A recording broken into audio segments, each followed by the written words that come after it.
अस्सलाम वालेकुम दोस्तों क्या आप जानते हैं खाने काबा में लगा हुआ हजरत अस्वद पत्थर पूरा हजरत अस्वद पत्थर नहीं है।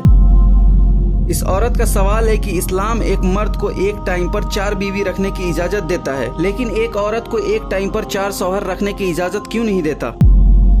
आप जो अपनी स्क्रीन पर इस शख्स को देख रहे हैं, नीदरलैंड के असेंबली हॉल में इस शख्स ने कहा था कि जितनी जल्दी हो सके इस्लाम को नीदरलैंड से बैन कर देना चाहिए, और ये एक एंटी इस्लामिक मतलब इस्लाम के खिलाफ किताब भी लिख रहा था। फिर इसके साथ जो हुआ आप जानकर हैरान हो जाएंगे। आप बिल्कुल ये ना सोचे कि जल गया होगा, कट गया होगा, मर गया होगा, ऐसा बिल्कुल भी नहीं हुआ। इसके साथ जो हुआ वो उससे कहीं ज्यादा था। तो इन सारे सवालों का जवाब जानने के लिए इस वीडियो को देखते रहिए। इन सारे सवालों का जवाब आपको इस वीडियो में मिलेगा। तो दोस्तों, आप जो अपनी स्क्रीन पर हजरत अस्वद की तस्वीर देख रहे हैं, इस पत्थर को ज्यादातर लोग पूरा हजरत अस्वद मानते हैं, लेकिन असल में ऐसा नहीं है, क्योंकि ये एक अलग पत्थर है। दरअसल 1317 हिजरी में यानी 229 ईस्वी में बहरीन में कर्माडियंस की हुकूमत थी, जिन्हें इस्माइलिया कहा जाता था, और यहाँ का हुक्मरान था अबू ताहिर सुलेमान करामाती। उस जालिम ने 929 ईस्वी में मक्का पर हमला किया और मस्जिद हरम को बहुत नुकसान पहुँचाया। और यही नहीं, उसने खाने काबा में लगे हजरत अस्वद को भी चुरा लिया और अपने साथ बहरीन ले गया। कहा जाता है कि उसी ने हजरत अस्वद को टुकड़ों में तोड़ दिया था। हालांकि बाद में अब्बास खलीफा मुक्तदी के जरिए हजरत अस्वद को वापस उसके शहर मक्का ले आया गया था, लेकिन इससे पहले 22 सालों तक बिना हजरत अस्वद के हज किया जा रहा था। अच्छा, अब ये सवाल आता है कि मैंने ऐसा क्यों कहा था कि पूरा पत्थर हजरत अस्वद नहीं है। दरअसल इस काले बड़े पत्थर में सिर्फ 7 छोटे छोटे हजरत अस्वद के टुकड़ों को नस्ब किया गया है, ताकि ना कोई इसे निकाल सके और ना ही कोई नुकसान पहुँचा सके। और स्क्रीन पर नजर आने वाली इस तस्वीर में आप हजरत अस्वद के टुकड़ों को आसानी से देख सकते हैं। अब बात करते हैं हम इस औरत के बारे में, जिसका सवाल ये था कि इस्लाम में एक मर्द को एक वक्त पर 4 बीवी रखने की इजाजत है, लेकिन एक औरत को एक वक्त पर 4 शौहर रखने की इजाजत क्यों नहीं। दोस्तों, दरअसल ये सवाल एक ब्रॉडकास्ट में इस औरत ने एंड्रू टेट से पूछा था, और मुझे उम्मीद है कि आप सब एंड्रू टेट को जानते होंगे। और जो लोग नहीं जानते उन्हें मैं बता दूं कि ये एक बहुत ही फेमस पर्सनैलिटी है, और इसने अभी हाल में ही क्रिश्चियनिटी को छोड़कर इस्लाम को कबूल किया है, और आज के डेट में ये जेल में है। वो जेल में क्यों है और इस्लाम कबूल करते ही उसके साथ जो हुआ, ये एक बहुत ही इंटरेस्टिंग टॉपिक है। अगर आप जानना चाहते हैं तो मैं इस पर एक सेपरेट वीडियो बना दूंगा। बहरहाल इस क्लिप पर वापस आते हैं। तो जब इस औरत ने सवाल किया 4 शादियों को लेकर, तो एंड्रू टेट ने एक सीधा जवाब दिया कि अगर एक मर्द एक टाइम पर 4 बीवियों को रखता है और जब वो बीबियां हामला होंगी तो उस बच्चे का माँ का भी पता होगा और बाप का भी। लेकिन अगर एक औरत एक टाइम पर 4 शौहर रखती है और जब वो हामला होगी तो किसी को नहीं पता होगा कि इस बच्चे का उन 4 शौहर में से असल बाप कौन है। दोस्तों, जवाब थोड़ा हया के खिलाफ जरूर है, लेकिन यही सच है।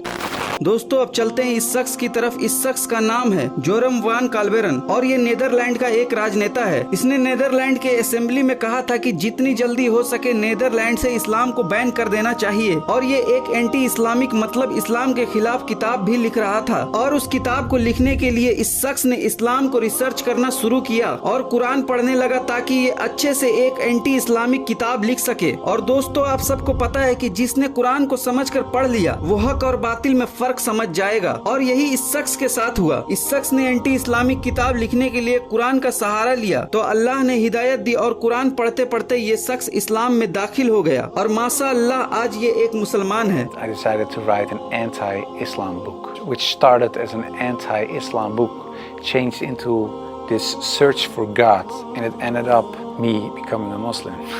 तो दोस्तों, आपको ये वीडियो कैसी लगी कमेंट करके जरूर बताएं, और अभी तक आपने हमारे चैनल को सब्सक्राइब नहीं किया तो जल्दी से सब्सक्राइब कर लें, क्योंकि डेली हम आपके लिए ऐसे ही इन्फॉर्मेटिव वीडियो लेकर आते रहते हैं। फिर मिलते हैं हम आपसे एक नई वीडियो के साथ। तब तक के लिए अपना खूब ख्याल रखें।